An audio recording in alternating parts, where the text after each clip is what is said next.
All of you have a very good morning and welcome to the online class of Rising Public School. This is YouTube channel of our school, Rising Public School, Ganje Basoda. Please subscribe this channel and hit the bell icon for getting interesting videos regarding our online class. If you like the video and if you have any doubts, you should immediately put your question in the comment box. I am sure that all of you will listen to me carefully and you will do the homework that I give very quickly. Today we are going to discuss about the 29 lesson of 7th class social science. What is the topic of the lesson? Asia and economic features. Asia का जो economic features है वो हम इसमें पढ़ेंगे। सभी के लिए नमस्ते। यह राइजिंग पब्लिक स्कूल की ऑनलाइन क्लास में आप सभी का बहुत बहुत स्वागत है। यह यूट्यूब चैनल हमारे स्कूल राइजिंग पब्लिक स्कूल गंज बासोदा का है। कृपया इसे सब्सक्राइब करें, लाइक करें और बेल आइकन को हिट करें, जिससे कि हमारे विद्यालय की जो भी बहुत ही इंटरेस्टिंग वीडियोस हैं वो आपके पास सबसे पहले पहुंच सकें। आइए अब हम चैप्टर शुरू करते हैं। लेट अस लर्न, आइए सीखें। Importance of agriculture in Asia, the main minerals and energy resources. हमारे एशिया में कौन कौन से मेन मिनरल्स हैं और एनर्जी ऊर्जा के कौन कौन से रिसोर्सेस हैं, संसाधन हैं।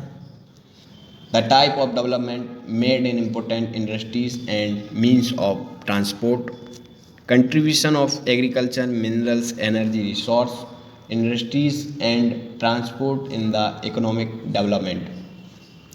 हमारे एग्रीकल्चर मीन्स खेती, मिनरल्स मीन्स खनिज, एनर्जी रिसोर्सेज और इंडस्ट्रीज मीन्स उद्योग and transport in the economic development. इनका हमारे इकोनॉमिक डेवलपमेंट में क्या कंट्रीब्यूशन है?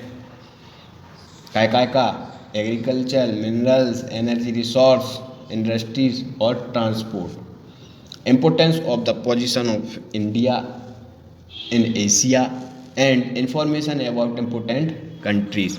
एशिया में हमारे भारत की क्या पोजीशन है और हमारे देश, प्रमुख देशों की जानकारी इसमें हम सीखेंगे। You know that Asia is the largest continent in the world. Its vast population depends upon agriculture, minerals and the ability of energy resources.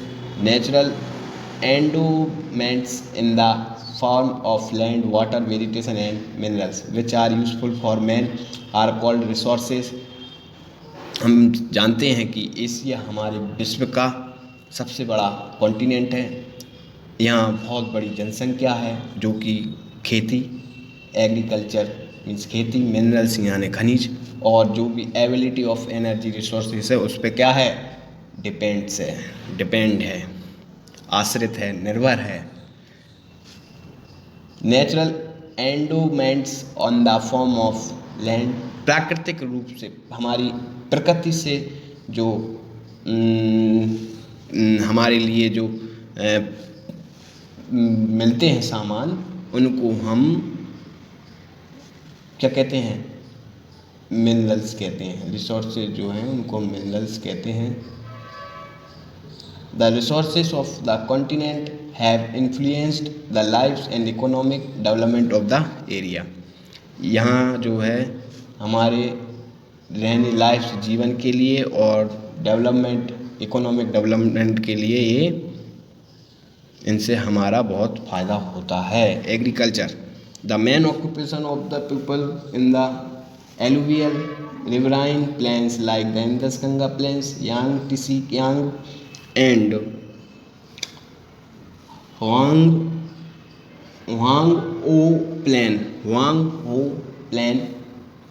Irrawaddy and Mekong plains is agriculture.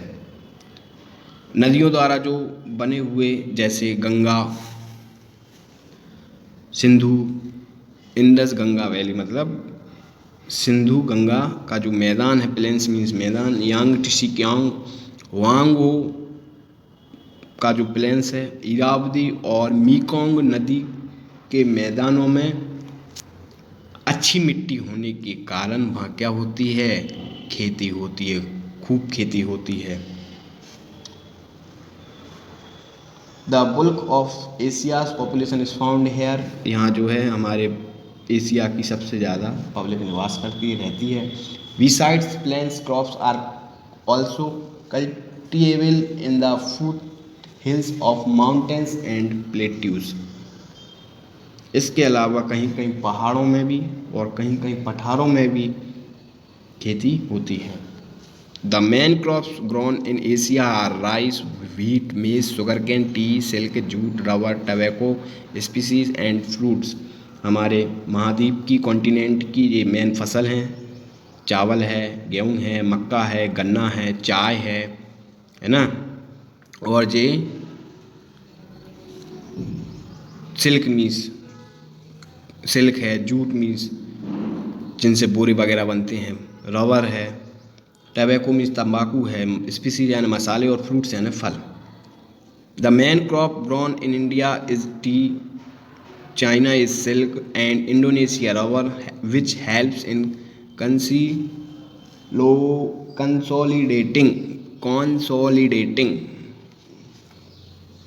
consolidating the economy of these countries. Look at the important crops of Asia in map number 11. Asia महाद्वीप के भारत में जो है चाय, चीन में रेशम यानी सिल्क, बांग्लादेश और जो है एंड इंडोनेशिया में रबर की मेन क्रॉप्स हैं, जो कि इकोनॉमी के लिए बहुत ही कंसोलिडेटिंग करती हैं, बहुत ही फ़ायदा पहुंचाती हैं, मजबूत बनाती हैं उस देश की इकोनॉमी को। Mineral and energy resources. Mineral besides agricultural produce mineral and energy resources are also very important because they are very essential for industries. खेती के साथ साथ मिनरल्स और जो एनर्जी के जो रिसोर्सेज हैं वो भी किसी भी देश की इकोनॉमी को मजबूती का प्रदान करते हैं, क्योंकि ये जो है they are very essential for industries, क्योंकि उद्योगों का मेन यही हैं, मिनरल हो चाहे एनर्जी हो। Coal in China, Japan and India, and mineral oil in Iran, Iraq, Kuwait and United Arab Emirat have contributed considerably in consolidating the economies of these countries. चीन, Japan, Bharat, रूस में कोयला, Iran, Iraq, Kuwait and United अरब अमीरात में जो है तेल के ऐसे, ऑयल के ऐसे मिनरल हैं जो कि इन देशों को बहुत मजबूती प्रदान करते हैं। The productions of tin is the main pillar of Malaysia's economy. Iran iron is found in India, लोहा हमारे भारत में। China and Russia besides this manganese, copper, mica, gold, ETC are also available in plenty in Asia. हमारे भारत में लोहा है, चीन तथा रूस में भी बहुत ज़्यादा मिलता है। इसके अलावा जो है मैग्नीज भी है, तांबा भी है, माइका भी है, सीसा और गोल्ड यानी सोना, ये भी हमारे एशिया कॉन्टिनेंट में अवेलेबल हैं। अब इंडस्ट्रीज़ जो है the direct impact of agriculture, mineral and energy resources of any continent reflects upon its industries. This impact can be seen in Asia also. Iron and steel industries है developed the most in countries like Russia, China and India, and iron and steel are exported from hair.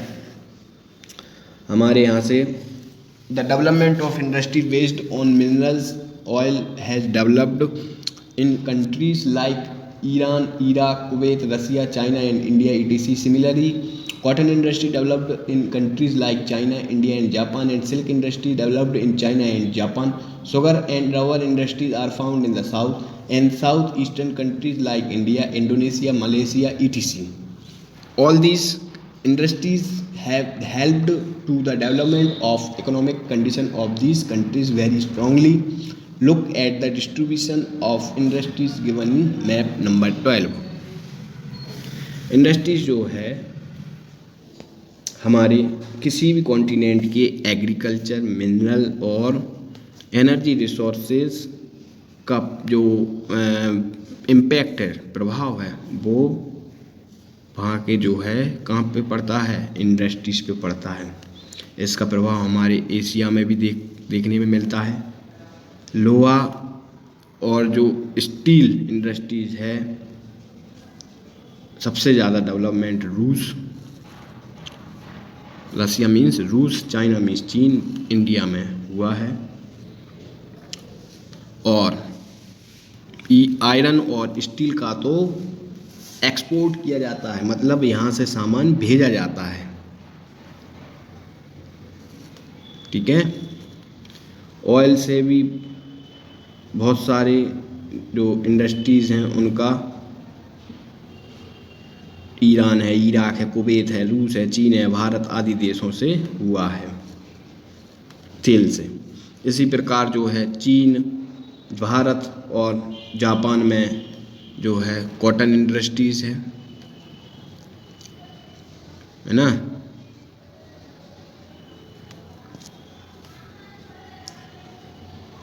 अब है transport. The means of transport in Asia was well developed since ancient times. The Silk Route of China and the Grand Trunk Road of India was famous since ancient period. बहुत समय से ही हमारे Asia में transport का बहुत ही अच्छा developed हुआ है।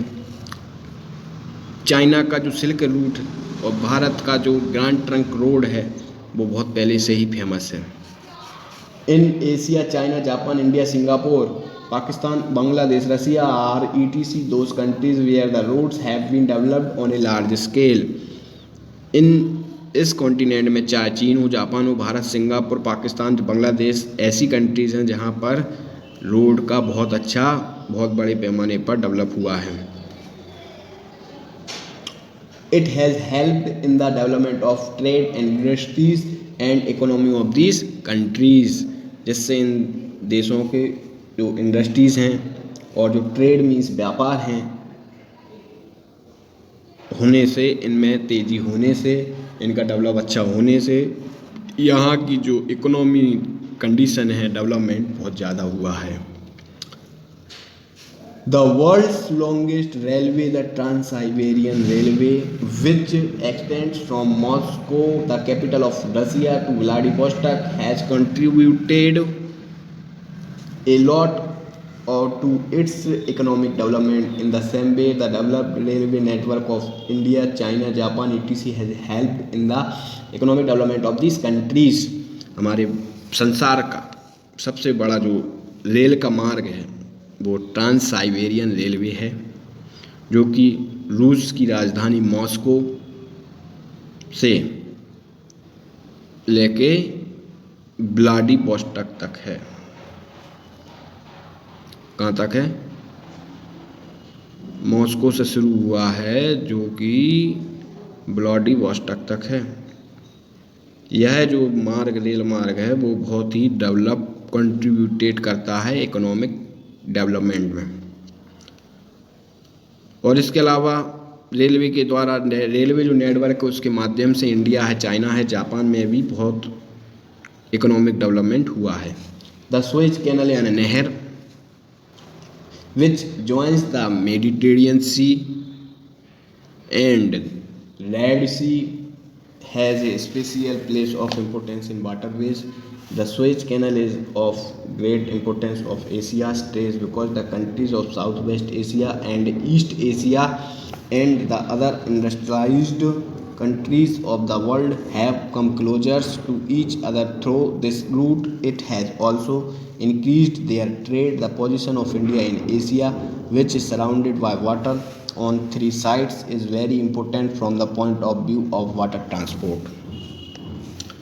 जो सुएज जो कैनल नहर है वो बहुत ही महत्व है इसका भी, जो कि हमारे मेडिटेरियन सी और रेड सी लाल सागर को जोड़ती है, सी यानी सागर।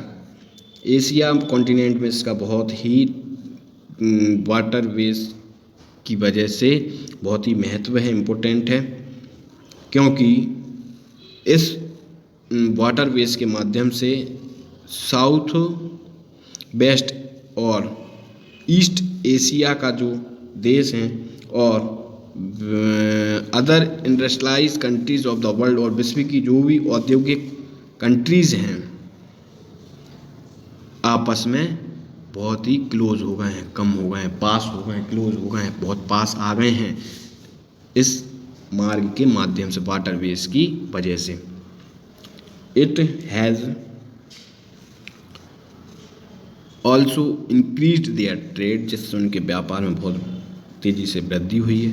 The position of India in Asia which is surrounded by water on three sides is very important from the point of view of water transport. इस प्रकार एशिया में जो भारत की स्थिति जो तीन ओर से जल से घिरा हुआ है, थ्री वेज, तीन ओर से पानी से घिरा हुआ है, उससे जो है बहुत ही महत्वपूर्ण है। इसी प्रकार एशिया जो है almost all the big cities of Asia are connected by airways. अब ये हवा मार्ग से भी जुड़ गए, वायु मार्ग से भी जुड़ गए। मुंबई, कोलकाता, दिल्ली, चेन्नई, रंगून, है ना, रंगून कहाँ गया, Rangoon, Bangkok, Hong Kong, Tehran, Singapore, Shanghai, Tokyo ETC are connected by air routes. इसके अलावा जो है मुंबई है, कोलकाता है, दिल्ली है, चेन्नई है, रंगून है, बैंकॉक है, हांगकांग हो, तेहरान और सिंगापुर और शंघाई और टोक्यो, ये भी एयरवेज के माध्यम से आपस में कनेक्ट हो गए हैं। अब इसके बाद है is the main sources,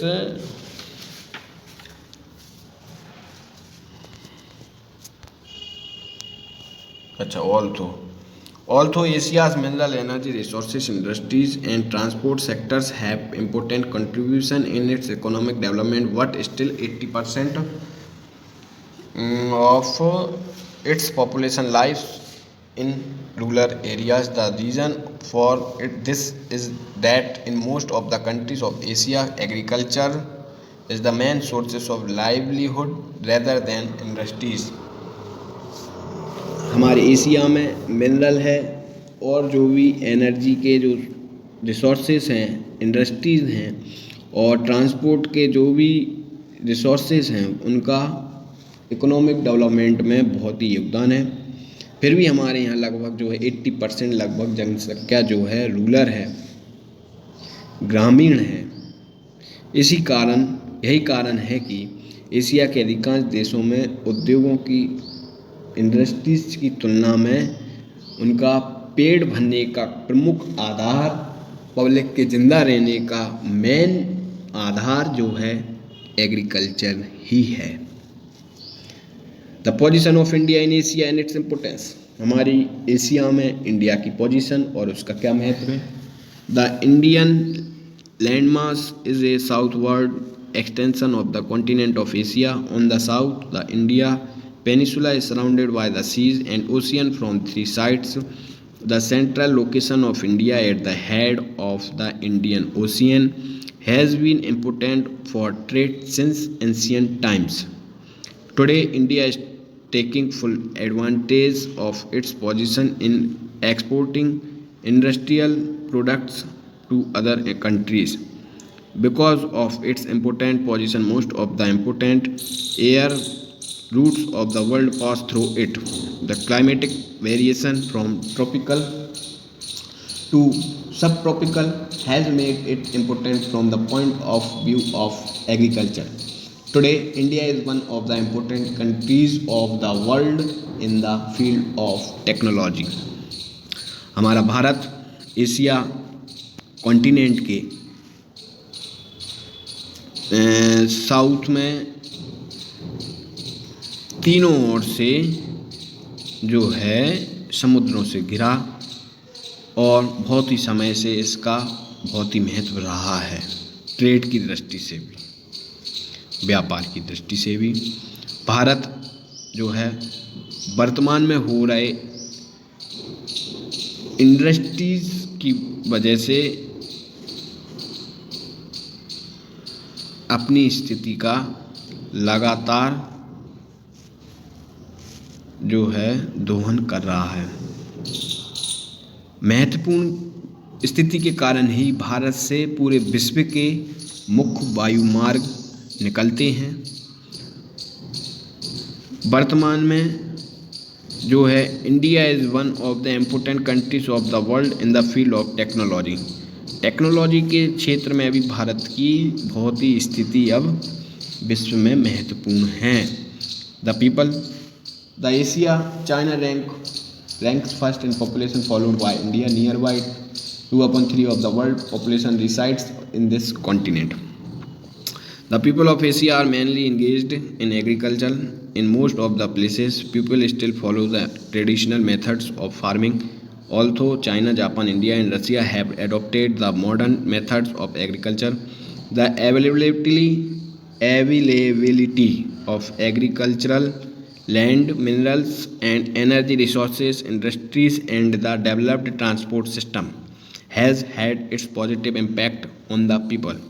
The population has migrated from rural to urban areas and they are affected by urbanization. Urbanization यानी शहरों का विकास होना, उसको हम अर्बनाइजेशन बोलते हैं. This has increased their standard of living. According to anthropologist, the Caucasian, Mongolite, and their mixed races resides in Asia.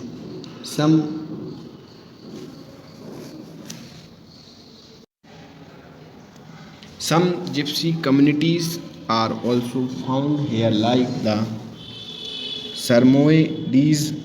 Samoyeds of North Asia, Yakut, the Kyrgyz, and Kazakhs of the steppes, and the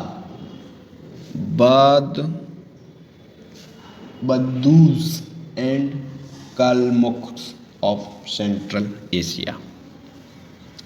According to anthropologist the Caucasian, हमारे जो है anthropologist यानी वो भी जो भूगोल जो geography का खोज करने वाले लोग होते हैं उनको एंथ्रोपोलॉजिस्ट बोलते हैं. उनके अनुसार जो है कॉकेशियन, मंगोलाइट और इनकी जो भी मिक्स्ड रिसाइट्स रेसेस जो प्रजातियां हैं वो निवास करती हैं. और इसके अलावा भी कई और भी कम्युनिटीज़ हैं जो यहाँ रहती हैं, जैसे कि नॉर्थ एशिया में सैमोइडीज़ ना, याकूत में याकूत,